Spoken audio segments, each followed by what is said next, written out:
Hürmetli vatandaş, bugünkü leksiyalarımızı başlayımız. Leksiyada Sıdık Hacı Rozu Washington'da sözleyimiz. Bugünkü ıslaq 2023 yıl 3. ayının 29. günü. Bugünkü vaziyetin ıslaq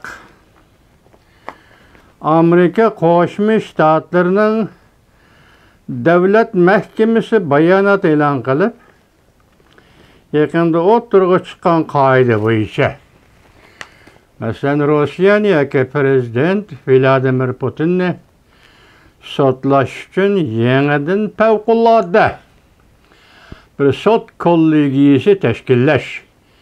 Buni hozirgi Gaagada emas, balki Yevropada boshqa bir davlatda tashkillashni qo'llaymiz dedi. Bu katta haber vatandaş. İkincisi hazır, bugün azmış vakti değil. Tayvan'ın prezidenti Sayyan'ın New York şehre geçti.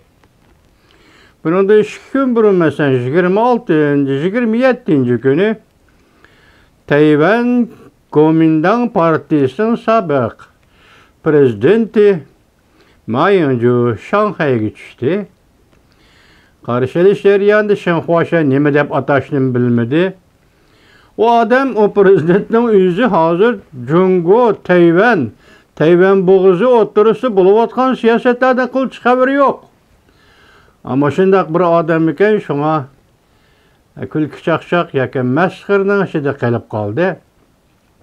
Bu digellik Tayvan boğuzu doğrusu Jungo'nun göz karışını mı?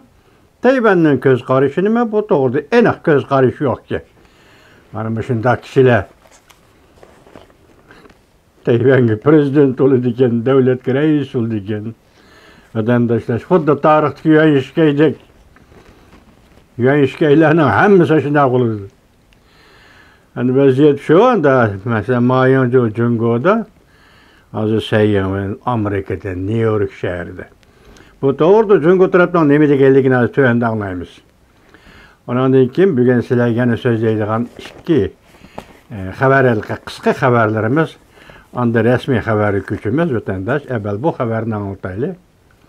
Prezident Vladimir Putinga qaratib Washington alayda sot kollegiya tashkillashni qo'llaydiganligini bildirdi. Mavzuli xabar 28. kuni Fransiya xalqaro radiosida e'lon qilindi. Haber mundaq başlandı. Amerika Qo'shma Shtatlar Davlat Mahkemesi bayonotchisi haftaning 2. kuni mundaq ko'rsatdi. Amerika Rossiyaning Ukrainaga tajovuz qilishini sotlaydigan alayda sot kollegiyasining qurilishini qo'llaydi. Yoki ta'sis qilishini qo'llaydi. Bayonotchi mundaq ko'rsatdi.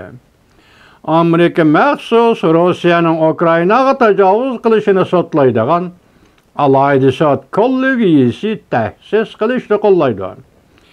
Bu sot kollegiyasining shakli Ukraina qonun adliya sistemasini asos qilib, jumladan xalqaro omillarni o'z ichiga olgan xalqaro sot kollegiyasi bo'lib ta'sis qilinishi kerak. Bayonotchi sözünü to'liqlab turib yana mundaq ko'rsatdi. Amerika xalqaro jamiyatning uchoq qo'llashiga erishishni bo'libmi Yevropada hamkorlashish sheriklarning qo'llashini qo'lga keltirishni umid qiladi. Balki bu sot kollegiyasi Yevropada boshqa bir davlatda ta'sis qilinishi lozim. Yevropa davlatlari bu ishga aktiv pozitsiya tutdi. O'tgan yili 11. oyda xalqaro alayda sot kollegiyasi tashkillab, Rossiyaning Ukrainaga tajovuz qilishini sotlashni o'ttirg'a qo'ygan edi. O'tgan yili 11. oyda boshlangan edi. Endi shunga munosabatlik yana buning munosabatsiz. Jungoning vaziyatiga munosabatlik ikki qisqa xabar, ikki parcha qisqa xabar.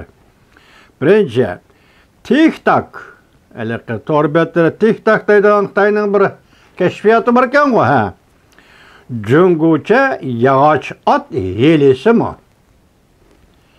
Xi Jinping irqiy qirg'inchilik qilyotidi. Amerika harbiy o'rlashtirishni jiddiylashtirishi kerak. Diqqat vatandosh. Xi Jinping irqiy qirg'inchilik qilyotidi.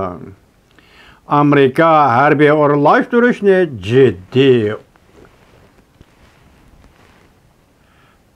jiddiy planlashi kerak. O'rlashtirishi kerak. Amerika Cumhuriyetçiler Partisi Tayvan bo'g'izida qiyosan manevr o'tkazdi. Pul qaraydigan yillar video film. Shunday aynan 29-kun YouTube. Yana bir xabar. Halqiliq paytlar to'plami, xabarlar to'plami. Amerika qo'l soldi. Jungo iqtisodi to'xtab qoldi.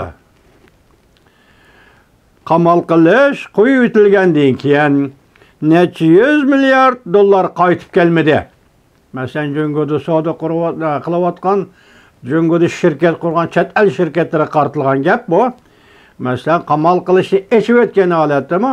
Qamal qilish jarayonida qo'ldan ketgan dollar, necha 100 milliard dollar bu savdogarlarning qo'liga qaytib kelmadi. Ko'pchilik chet el kapitali qochib chiqib Jungoda faqat 11% savdogarlar yoki shirkatlar qilib qoldi. Halqiliq paytlar 28-kun YouTube. Birinchilik ishimiz tugadi, oxirlashdi vatandosh.